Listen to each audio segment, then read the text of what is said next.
हम रिवीजन करेंगे और आज का रिवीजन का पार्ट है हमारा पार्ट 9 क्रिया। इस पार्ट का रिवीजन हम लोगों ने पहले भी कर लिया है, बट एक बार मैं फिर से आपको इस पार्ट का रिवीजन करवा रही हूँ और इसे स्टार्टिंग से आपको बता रही हूँ। ओके स्टूडेंट्स, तो स्टूडेंट्स क्रिया, सबसे पहले आप इस वाक्य को पढ़िए। चिड़िया उड़ रही है, बच्चे खुश हो रहे हैं। तो इन दोनों वाक्यों को पढ़ने के बाद आपको क्या पता चला कि यहाँ पर चिड़िया क्या काम कर रही है, उड़ने का काम कर रही है, और बच्चे क्या कर रहे हैं, खुश हो रहे हैं। तो यहाँ पर यह जो खुश हो रहे हैं, उड़ रहे हैं, यह जो शब्द है ये हमारे क्रिया के शब्द हैं, क्योंकि इनसे हमें यह पता चल रहा है कि कोई काम हो रहा है, यानी कोई काम किया जा रहा है।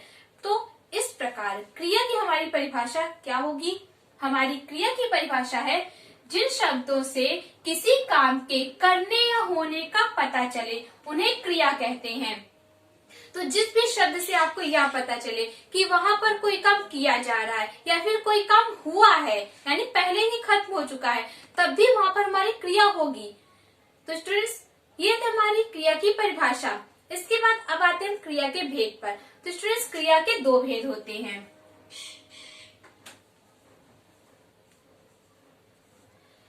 पहला है आपका सकर्मक क्रिया, दूसरा है आपका अकर्मक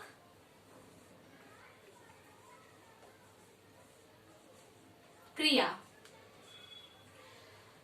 तो क्रिया के दो भेद हुए हमारे, सकर्मक क्रिया और अकर्मक क्रिया। सकर्मक क्रिया का मतलब क्या होता है? जिस क्रिया में हमारे कर्म साथ में होता है, यानी सकर्म, यानी कर्म के साथ। तो जिस वाक्य में आपको कर्म भी प्राप्त होगा वहां पर हमारी सकर्मक क्रिया होगी। जैसे चिड़िया आकाश में उड़ रही है। चिड़िया आकाश में उड़ रही है, तो यहाँ पर आकाश हमारा क्या हुआ? कर्म हुआ। तो यह वाक्य हमारा कर्म के साथ में है, तो इसलिए यहाँ पर हमारी सकर्मक क्रिया होगी। तो जिस वाक्य में क्रिया के साथ में उसका कर्म जुड़ा होता है वहां पर हमारी सकर्मक क्रिया होती है। सकर्मक क्रिया में आपको तीन चीजें प्राप्त होंगी: कर्ता, कर्म और क्रिया। कर्ता कौन है हमारे यहाँ पर? चिड़िया है, ये हमारा क्या है? कर्ता है।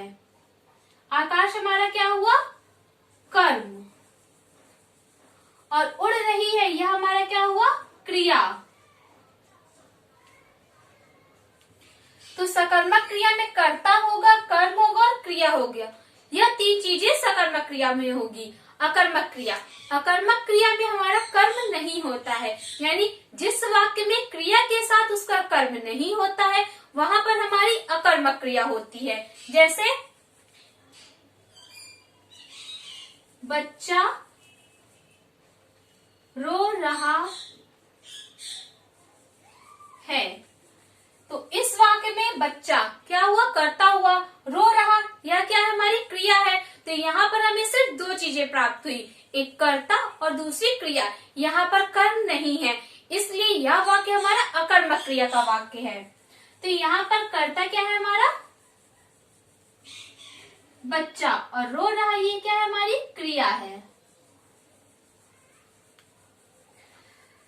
तो स्टूडेंट्स, आई होप आपको समझ में आ गया होगा कि अकर्मक क्रिया और सकर्मक क्रिया क्या होती है। तो स्टूडेंट्स, आपको एग्जाम में सकर्मक क्रिया या फिर अकर्मक क्रिया की परिभाषा भी पूछा जा सकता है, या फिर क्रिया की परिभाषा पूछा जा सकता है, या फिर आपको एग्जाम में क्रिया के भेद पहचानने के लिए भी प्रश्न आ सकता है। आपको वाक्य दिए जा सकते हैं, उनमें आपको बताना होगा कि यहाँ पर आपकी अकर्मक क्रिया होगी या सकर्मक क्रिया होगी। या फिर आपको यह पूछा जा सकता है कि इस वाक्य में कर्म क्या है या फिर इस वाक्य में कर्ता क्या है। तो इस तरह के प्रश्न आपके एग्जाम में पूछे जा सकते हैं, तो इन्हें आप अच्छे से पढ़ लीजिए। अगर आपको अभी भी नहीं समझ में आया तो भी आप मुझसे वह पूछ सकते हैं। तो स्टूडेंट्स, आई होप आपको यह पार्ट समझ में पार्ट को समझने के बाद अब आते हैं रिवीजन क्लास वर्क पर। तो आपको अपना रिवीजन क्लास वर्क अपनी होमवर्क की कॉपी में करना है, revision class work and date mention करने के बाद। तो स्टूडेंट्स, आपका पहला प्रश्न है क्रिया किसे कहते हैं। दूसरा प्रश्न है आपका क्रिया के कितने भेद हैं, नाम लिखिए। तीसरा प्रश्न है दो सकर्मक तथा दो अकर्मक क्रिया का उदाहरण लिखिए। और चौथा प्रश्न है आपका निम्न के दो दो पर्यायवाची शब्द लिखिए, पहाड़, जल, बेटा। तो बच्चों, आपको इन सभी प्रश्नों के उत्तर अपनी होमवर्क कॉपी में रिवीजन क्लास वर्क डालने के बाद ही करना है। तो पहले प्रश्न में आपको क्रिया की परिभाषा लिखनी है, दूसरे प्रश्न में क्रिया के भेद और साथ ही साथ उनका नाम भी राइट करना है कि क्रिया के कौन कौन से भेद हैं।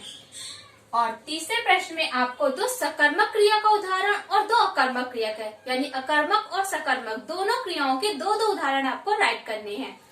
नेक्स्ट प्रश्न है आपका पर्यायवाची शब्द। तो यहाँ पर जो मैंने आपको 3 शब्द दिए हैं, इनके आपको दो दो पर्यायवाची शब्द लिखने हैं। यह आपका आज का क्लास वर्क है और होमवर्क आपको आपके ग्रुप में मिल जाएगा।